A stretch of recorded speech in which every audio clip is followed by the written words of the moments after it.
This morning's Dharma talk is on clinging, fixation. Upādāna is the Sanskrit, I believe. And someone from the student talks yesterday asked me to talk about that. I don't know who it was, but good topic. So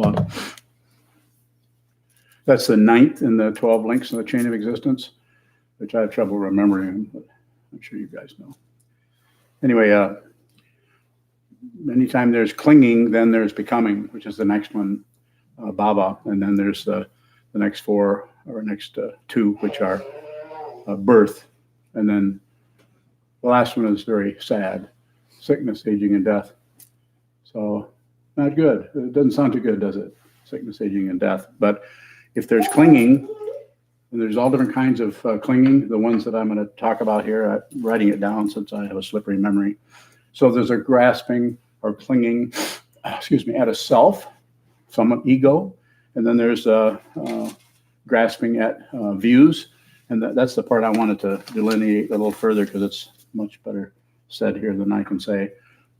Self-grasping or self-clinging, first one assumes that one has a permanent self, and then the views are, then one assumes that one is either somehow eternal or to be annihilated after this life, and resultant behaviors are clinging to rites and rituals or forms, and then clinging to sense pleasure of some form. And those are also delineated a little further.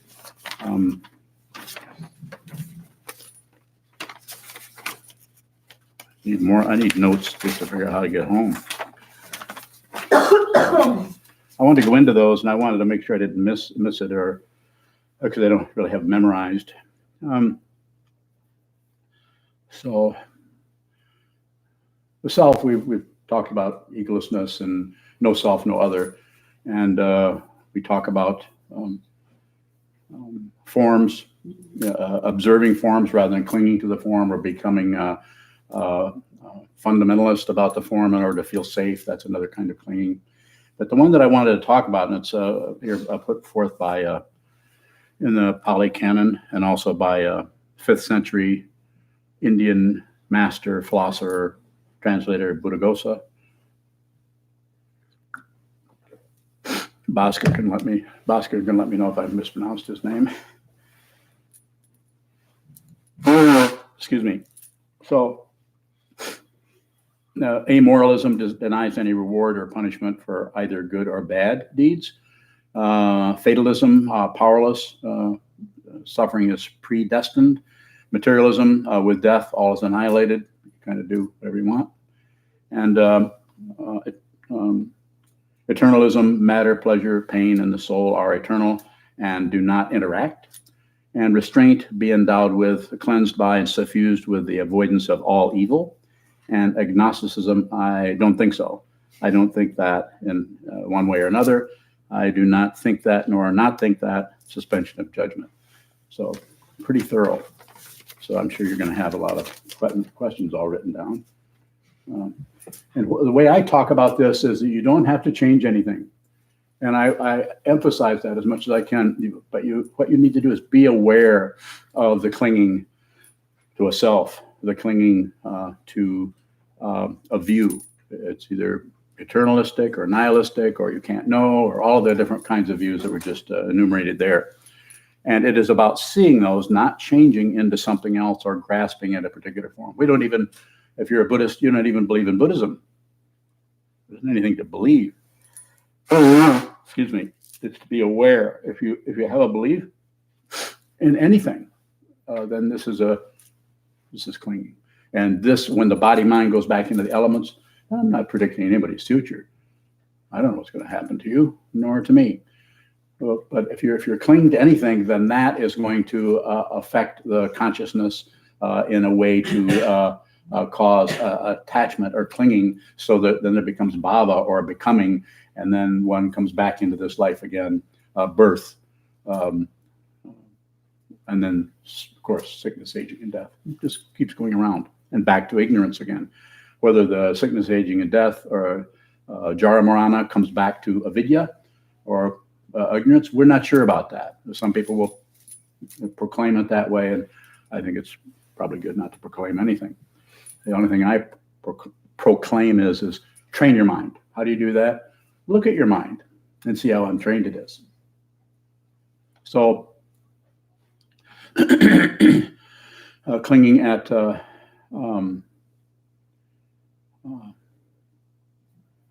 clinging to views or thinking that things are eternal or nihilistic or you can't know or any kind of a stance on that is to be observed, so that you see that you're doing that. You don't have to change it. I wouldn't jump to a conclusion about this or that or right or wrong or up or down or Buddhism is correct and everybody else is missing the boat. Don't do anything with it. Have a willingness to live in an open dimension where this is in Buddhism, this is called liberation. So if there's going back to the attachment to the self that has a view, the attachment to the self that thinks some forms are right, some things are wrong, and some person is not doing the form correctly. And of course, if you go past the middle two there, you go to the last one, desire. Well, everything's coming to an end. When you die, you're dead. You might as well just enjoy yourself. The extreme of that is, of course, hedonism. Just do whatever you want, have a good time, laugh it up. I can show you how to do that. I spent some time doing that. That was actually a sincere smile. Look kind of phony.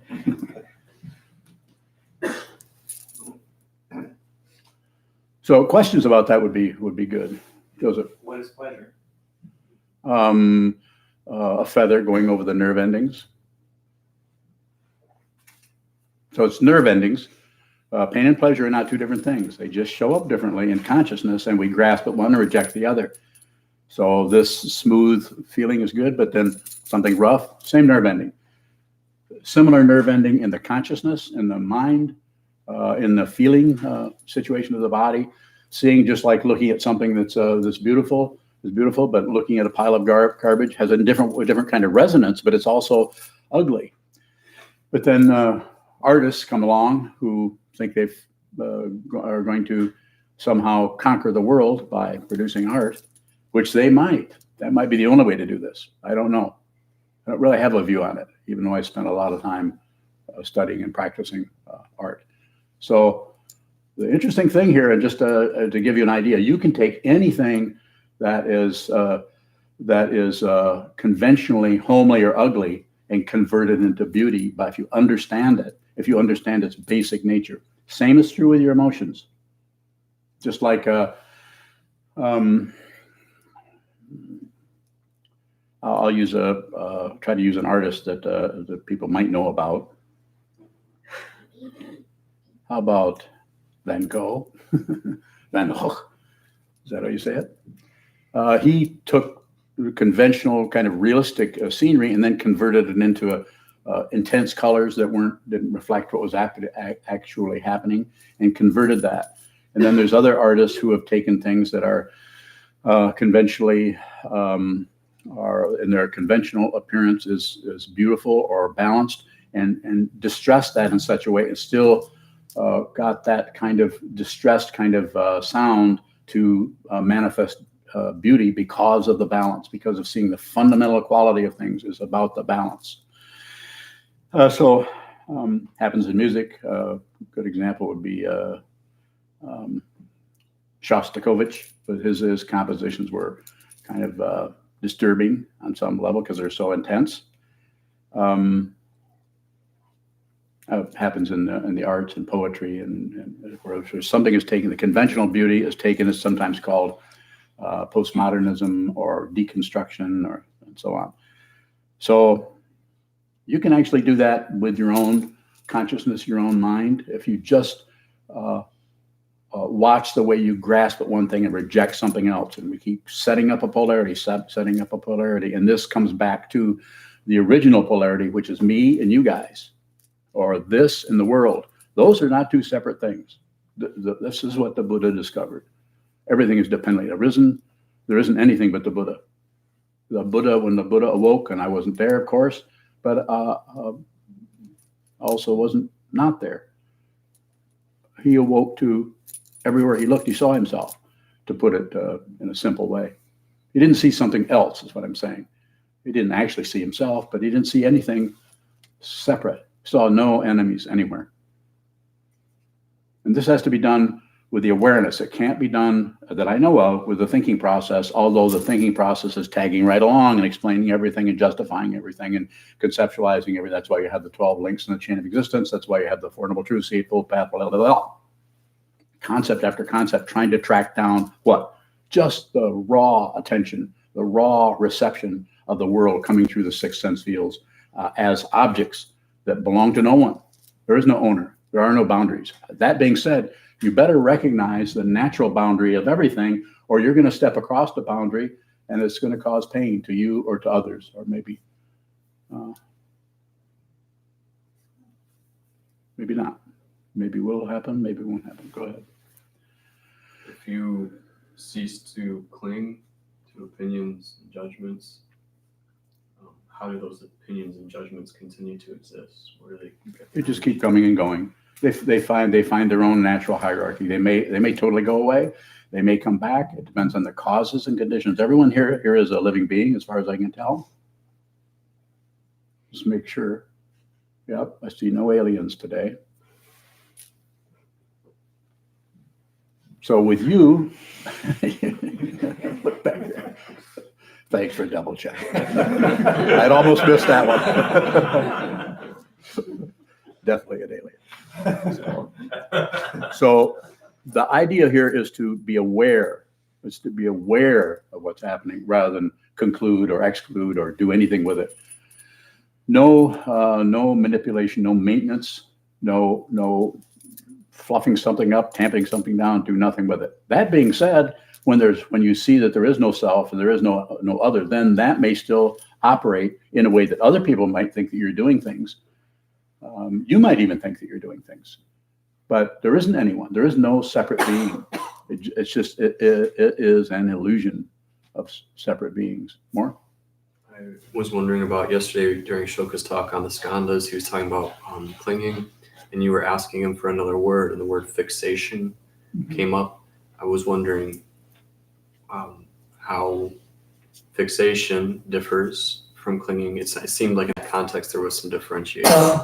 So the clinging, it'll have a little bit more of an active, trying to keep it from going away and making sure that you've got it together and you can go over it and over it.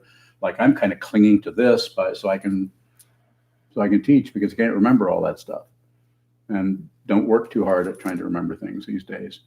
But the fixation might be more like an opinion that it's always there. It's like, this is what it is. I've always been this or been that, or this is what I was taught. This is quite often what we hear from people. Well, I've always thought, and it's almost like, yeah, and I'm not about to change either. If you were to see what else was behind the scenes there, another kind of way of describing, it's a way of puffing yourself up so you feel like you are somebody. I'm not saying you need to go the other way and feel like you're nobody and don't eat and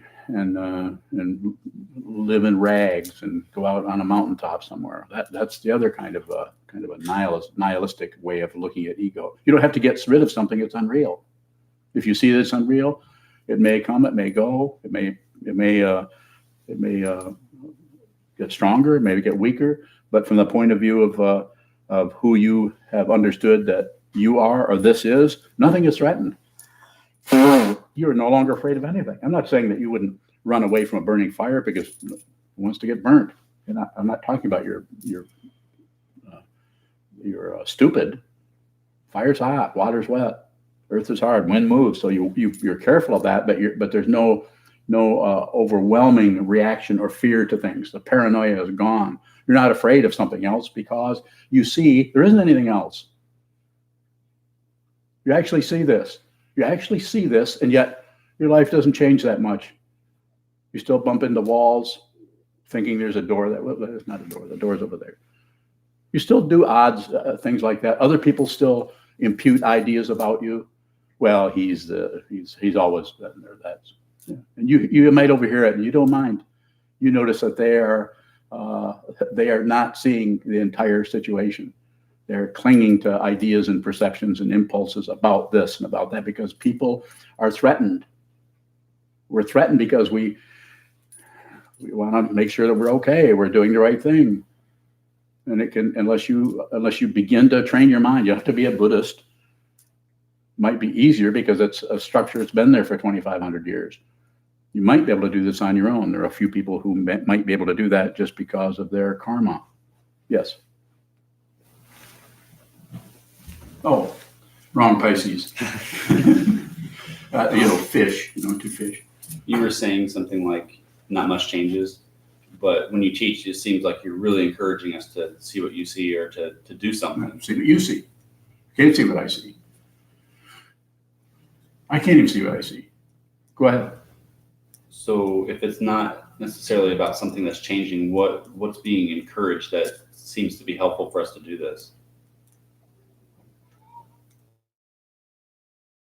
Short of a sales pitch,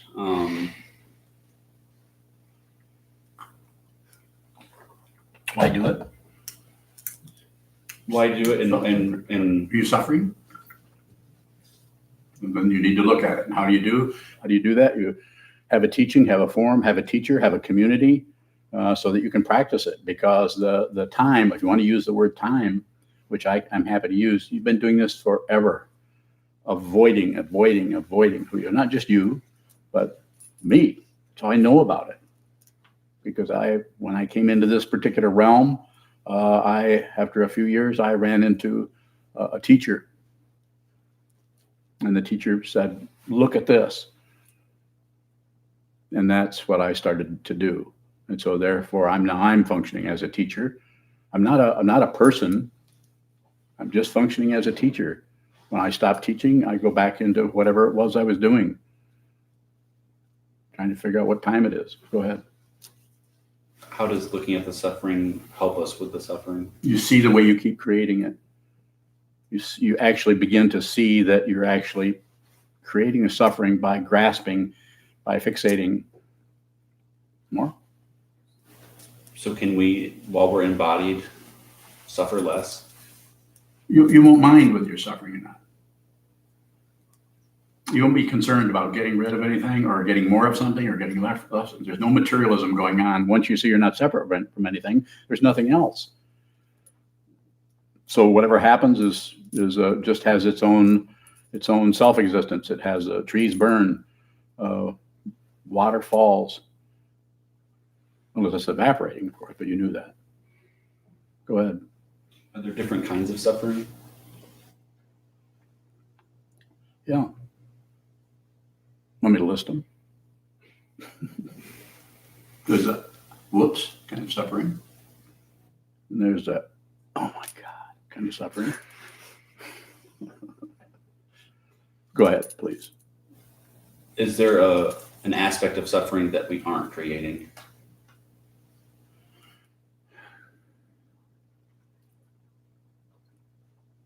Well, you could open it up that way and say that we're not. If you're walking down the road and a car hits you, or if you trip on something and fall down and skin your knees or something like that, that's pain.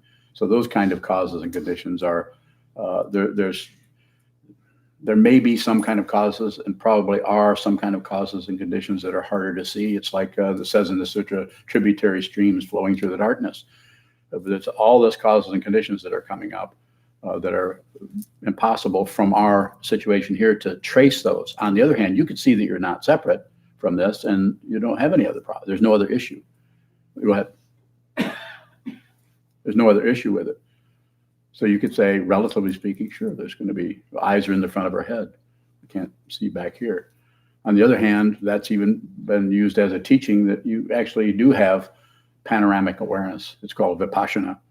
But it's not about an awareness that has to do with materiality or things or objects or phenomenology. It has to do with just fundamentally being aware. So you can't really miss anything. Go ahead. Good question from someone else online. Go ahead. Sure. Susan Alcott. She asks, do seemingly other beings reflect what seems to be ourselves? Can we therefore learn from what seems like reflection? If I understand your question, then I would say probably. As long as the learning is an understanding, that not just accumulating information about something or about ourselves, or I'm this way or I'm that way, or they're this way and they're that way. Those are conclusions. Though you can put those in books. The kind of learning we're talking about here is learning that doesn't have any information level to it. It's just a deep understanding, sometimes called intuition.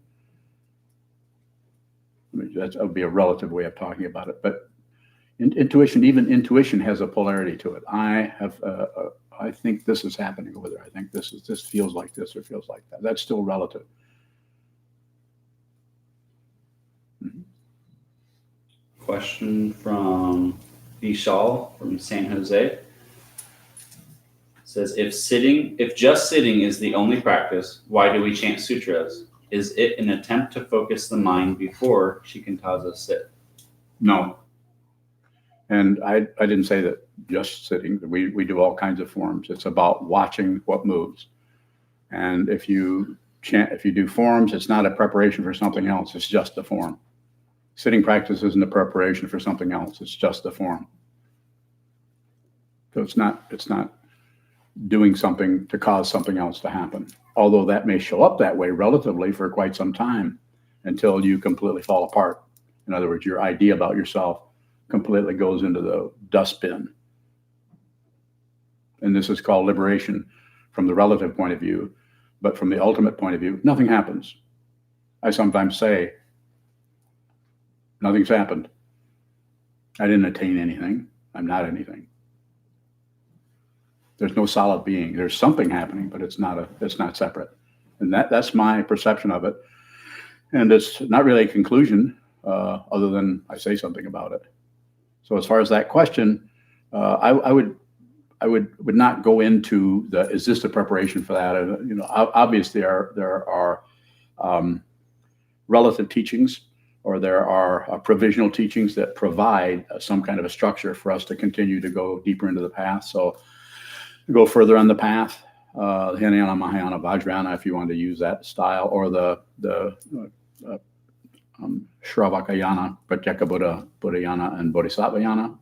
There's lots of ways of breaking it down, but it's basically just this. And sit down, hold still, watch what moves, and then if you need some forms, chant the sutras or do some kind of form that uses your whole body. Go ahead. Vishal has a follow-up question. So is it okay to skip chanting? Well, it's okay to skip rope. So I understand, is it Vishal?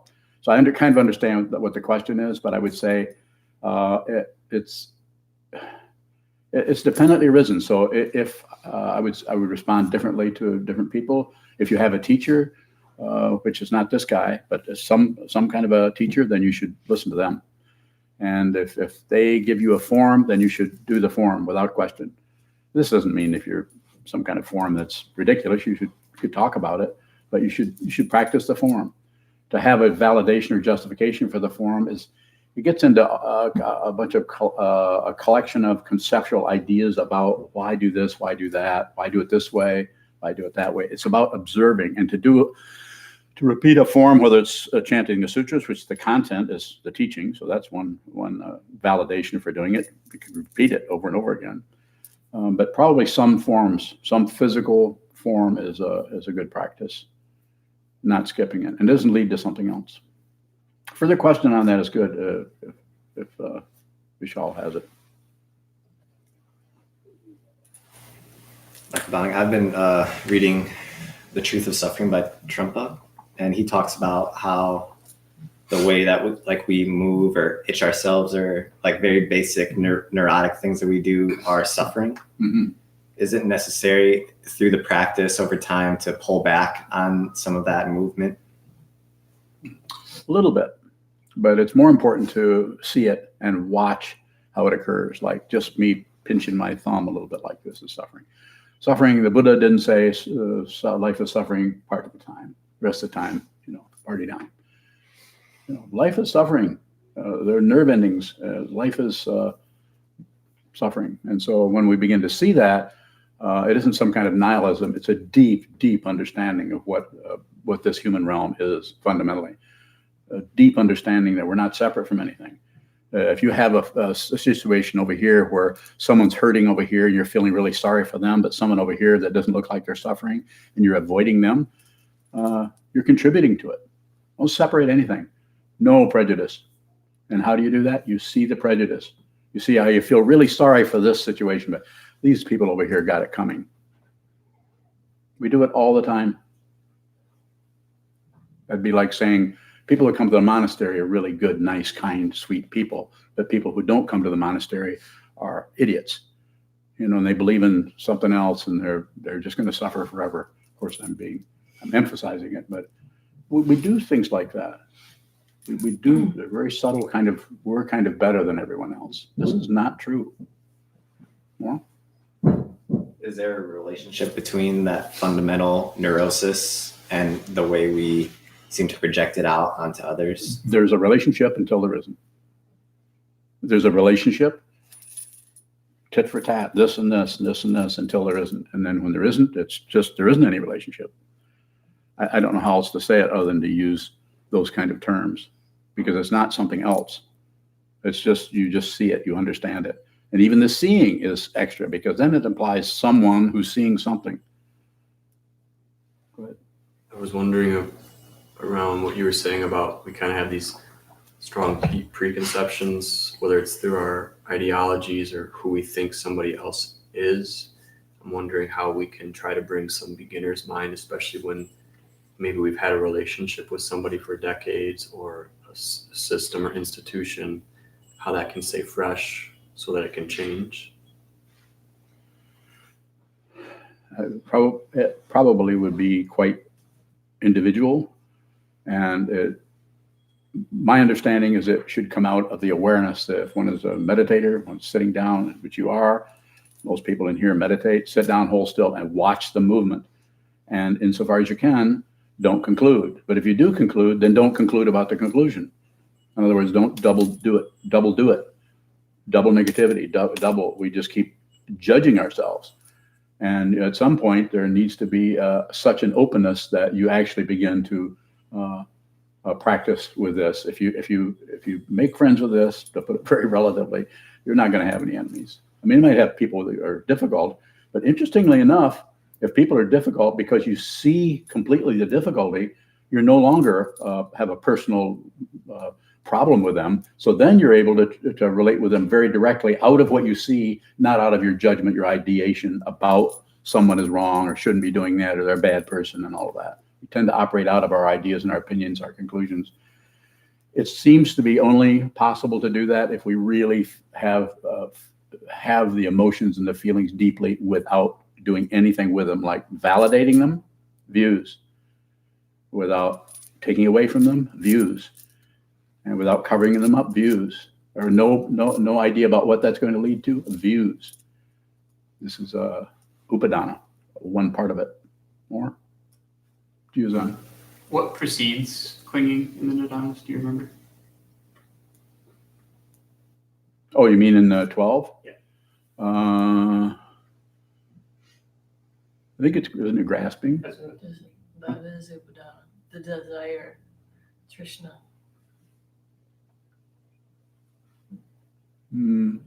What's before it? Desire, and then it goes into grasping or clinging. What she said. Yes. I'm wondering if we can grasp without clinging, if that is.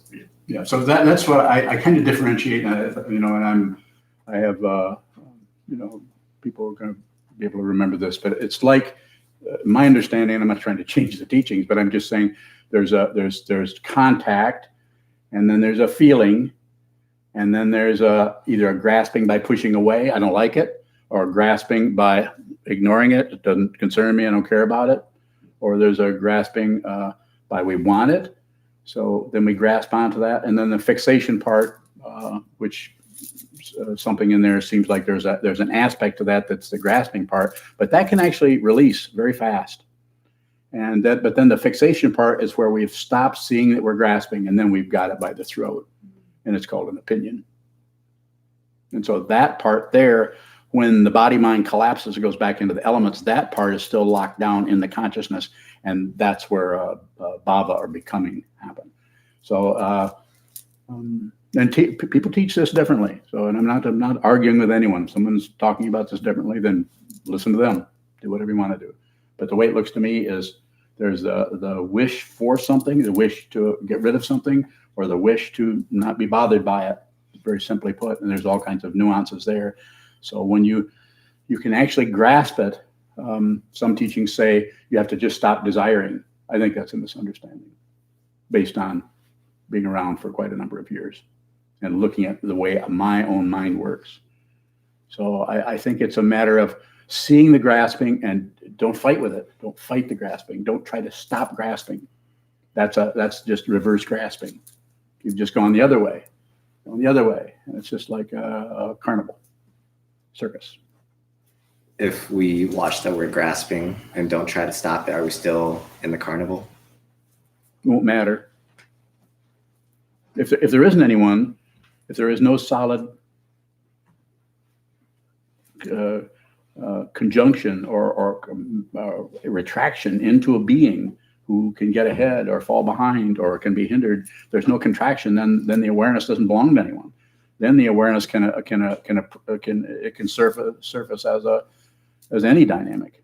But as long as there's a living being here, body-mind complex, then you're kind of in for it, because the karma that brought you into this life, like I sometimes say, you can meditate all you want, but the shape of your ears is not going to change. Your karma brought you in here. Here you are. What's the teaching? Deal with it? Yeah, deal with it. Life is suffering. Sit down. Don't run away from anything. Sit down and look out. Find out who you are. Enjoy the suffering. When I say that, I'm not talking about some kind of perversion. I'm saying you're so lucky. Free and well favored. You're free. You're free to listen to this teaching. You're free to walk out and forget it. And where am I at with that? I'm fine with that. Do whatever you want to do. If you come in here and sit down, you give me a few minutes where I can tell you something based on what I've been looking at and what I've learned from my teachers and from the Buddha Dharma. But I would say, find out who you are. How do you do that? Sit down and look at who you're not. Go ahead. We've been talking, like the Jews on bringing up the 12 links, especially around that area with clinging and desire. And it seems like some of the teachings, they're encouraging us with liberation or realization to get outside of that, or to break that, to not be reborn. And I'm wondering, how do you approach that in your teachings? How does You're pretty much, how do you say that? Shit out of luck, I think. Yeah, didn't you receive a vow, observe a vow to save all beings? You're coming back. If there is a back. You're going to come back because you've already vowed to put others before yourself. I know that wasn't explained to you very well. Go ahead.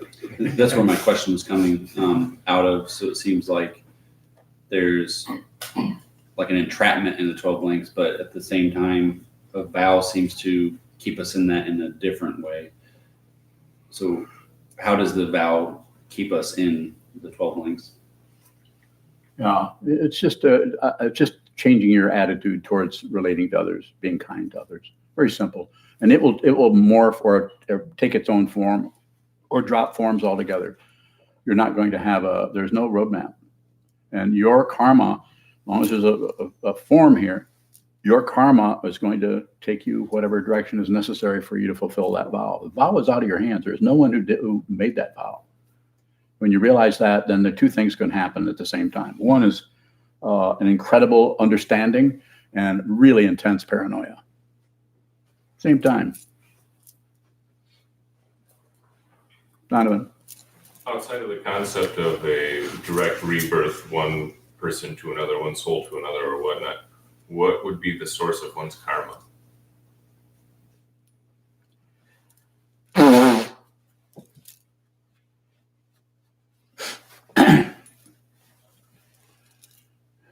I think the whole idea of a source is part of the situation. There really fundamentally wouldn't be any source for any of it. It's actually the construct that we keep attaching to and grasping, and that's the propeller. That's what does it. But the fundamental nature of it is nothing happens.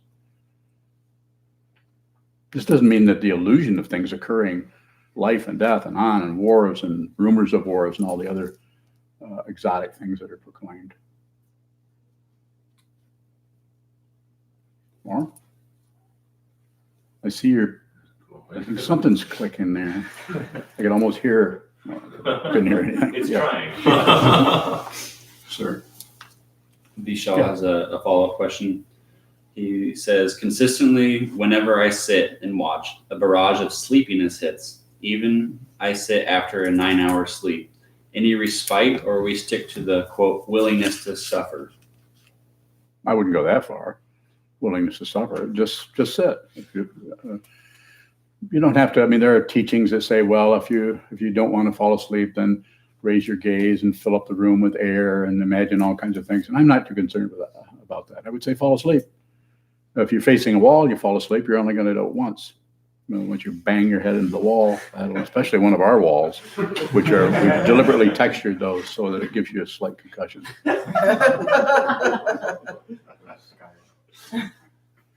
So falling asleep, to respond more to Vishal, is just to let yourself be. It's about awareness. It's not about staying awake.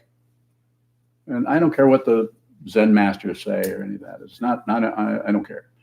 I respect that, and they were teaching to a particular group of people, and I'm teaching to a particular group of people, and I say fall asleep. Don't worry about staying. What you need to do is get to the cushion. Get to the cushion. Sit down. Hold still. That's what you need to do. Hold still. Hold still and fall asleep. Hold still and fall asleep. Hold still. Fall asleep. Fall asleep. And that awareness will do whatever it needs to do in a relationship. That you may continue to fall asleep. You may never fall asleep again. You may be alert from then on. Doesn't matter. Don't worry about conclusions. You worry about conclusions, and then you're continually trying to get to be somebody else. This is about being who you are. Be genuine. One of the most powerful teachings Trungpa Rinpoche ever gave was a 2-word speech that he had a whole group of people around, as I recall it, and I'm probably making the whole thing up, but it doesn't matter. He sat up there and everybody waited for a Dharma talk, and all he said was, be genuine. Then he left. The best talk I ever heard. One of the best. Yes. Michael Worthington has a question. I know him. He asks, is grasping the same as attachment? So that's where I would differentiate a little. Grasping is the actual action of beginning to cling. But the attachment is it gets shut down and we don't realize that we're attached. When we're grasping, we kind of realize that we're moving into something with our claws out. We're grasping that. So, and there's different ways of talking about it. But the fixation part, or once something that is already grasped, then you have it. You got a hold of it. Now you have your opinion here about things, about life. And if anything comes up that challenges that, you hold it. Well, I think we're going to, that everything is coming to an end and you might as well just party down because nothing happens. You might as well just enjoy your sense feels and, because of my idea, my opinion, and we don't know. We have no idea. I think everything is possible. So anything could happen. Yes. Is there anything to do in post meditation to see what we're holding on to? A little bit. I think it's different with each person. If you're naturally watching your movements, then I think that's good. But I wouldn't particularly fasten on and try to be mindful. Please don't do that. Don't do that. What you're doing is you're smudging all the work that you're doing sitting down facing a wall. Keep those separate. Meditation and action is a misunderstanding. I'm just saying, maybe it's my misunderstanding. I'm not saying somebody else is misunderstood. I'm probably misunderstanding. So don't believe a word I say. I warn you all the time. Yes, sir. How does meditation help us see what we're holding in post meditation? I think it's because of the movement factor, the idea of if you're sitting and you're watching what moves, you're going to watch the thoughts come and go, and then they'll float away, and then you'll notice that your awareness is moving in the form of coming to the conclusion that nothing is happening. That's also movement. So anything that occurs is movement. If nothing occurs, then there's the conclusion that nothing is occurring. It's a constant chatterbox going on about this and about that and about this and about that. It's the very fundamental nature of separation is to think there's something else, to think that you are someone else. I have no idea what I'm going to say. You could say, well, that's obvious, but I don't know, think up anything. And that's why I brought these notes in. I need Buddha-Gosa to help me out here. I didn't even read all of his notes. He kind of went on and on as those 5th century Buddhists do. Have a little bit of time if anybody has a question. Joseph? I noticed myself thinking that some grasping is okay and some grasping is not okay, like grasping at family members. Mm-hmm. So is there good grasping and bad grasping? It's just grasping. But here's the interesting thing is you don't have to do anything about it. You don't have to be a person who doesn't grasp. That's like some kind of a conclusion where you kind of, I don't grasp. I notice all you guys are still grasping, but I've meditated a lot down through the centuries, lifetime after lifetime. Finally, I made it back to help you guys. You can just watch it. You don't have to do anything with it. To have any kind of agenda about anything other than train your mind, we have to do something. Once you realize in yourself that you need to observe and see who you are, get to know yourself. It's not even about Buddhism, particularly as far as believing in something. It's just about the teachings come down through the centuries, and those who are practicing this are liberated from Buddhism itself, because it's a path that is not a goal. Even Trungpa Rinpoche has a book called Journey Without Goal. It's a journey, and it doesn't have a goal. Yes? Vishal has another question. He asks, 2 40-minute sit morning and evening, or 1 60-minute sit once in the day? Do whatever daily sitting you can do, depending on your job, your work, your family. But then maybe once a week, do 1 block sit, 4 hours. Sit down, strike a bell or a water glass and stuff. Let's make a sound and sit there for 4 hours. And when I say sit there, it's not a prison. So you sit down, hold still, and half an hour later, if you have to go to the bathroom, go. No apologies, no excuses. Just make sure that entire 4 hours has a strong container aspect. You start it and you end it. Even if the last 2 hours you don't sit at all, you go out and sit on the porch and count the sparrows. But make sure that that's a strong container. Then your consciousness of your mind can do whatever it needs to do in relationship to that. But 4 hours. 4 hours. If you're sitting half hour a day, an hour a day, 2 hours a day, 6 hours a day, that's good too. But a block sit, I think, seems to be important.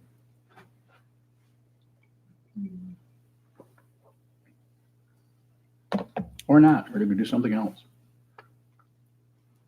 One more question, perhaps? Another question? Don't think it up now. Go ahead, I'll wait. Earlier you said something about taking something that is ugly can be made beautiful. Mm-hmm.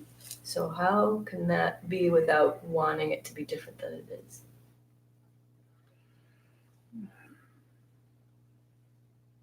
So it's about awareness. And so I was speaking of people who have a deep insight into the nature of things and don't know what to do with it, and they don't stumble into a spiritual path. Instead, they're maybe already have some ability with music or writing or language or something, and they go into a more focused area of the arts. And that's an area that is very similar to the spiritual path. It's not the same thing, very similar. It would be good for people who are artists to do both, to have do mind training and also training in their music or their art or their whatever. But what they're doing is they're taking what shows up, depending on the form, and orchestrating it, bringing forms together, or textures, or colors, or patterns, and so on together, so that it evokes beauty or balance.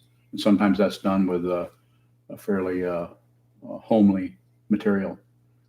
The artist that I point to often that I really love is Philip Custon, the painter who died in 1981. Was a New York school painter who deliberately used, ashtrays full of cigarette butts and people with Ku Klux Klan hoods and, really kind of difficult images, but brought them together in such a way that the balance was there. So they were orchestrating, they're musicians, or they're bringing forms together in such a way that it evokes the ultimate nature of the world, which is perfect. Go ahead. So if it's already apparent or created appearing, how can you see the natural balance or beauty in something that appears difficult? Continue to look at it and see how much of what you're projecting onto it is actually your projection, your ideas, your opinions. That's specific to you. If you want extra personal help, you look at things, not that other people don't do it, but you look at things and think you know what you see. You come to a conclusion about everything. Have you noticed? You don't have to agree with me just because you're on TV. Let me have it. Have you noticed? You know how I know about it? I do it. I do it. I do the very thing I'm pointing out. I want you to do that also. I want you to see what is in front of you. And that starts out being your conclusions about everything. Every person, every being, we're constantly concluding and judging everyone. It's much easier to judge those guys than this guy. If you see you're doing it out there, then you'll start to look this direction. Please do that. You're welcome. I caught you before you said thank you. Thank you so much. Oh, one more? Go ahead. Susan had a question. I can take one more. Go ahead. And also Mayun. Also what? Also Mayun, just like right when I pick up the phone. I'll take one from Mayun too. I rarely get a question from her. So Susan asks, what are choices? What are choices? Wrong. I mean, have you noticed you make a choice, you think, I made a bad choice there. You need to make the right choices. How many times have you heard that lecture from countless number? Well, you need to make the right choices. I mean, quite often, everybody, we even say it to ourselves, but the choosing idea is built on the dependability of relative truth, and it's not dependable. There are no favorites in relative truth. That's why it's called relative. Do you have any relatives that are dependable?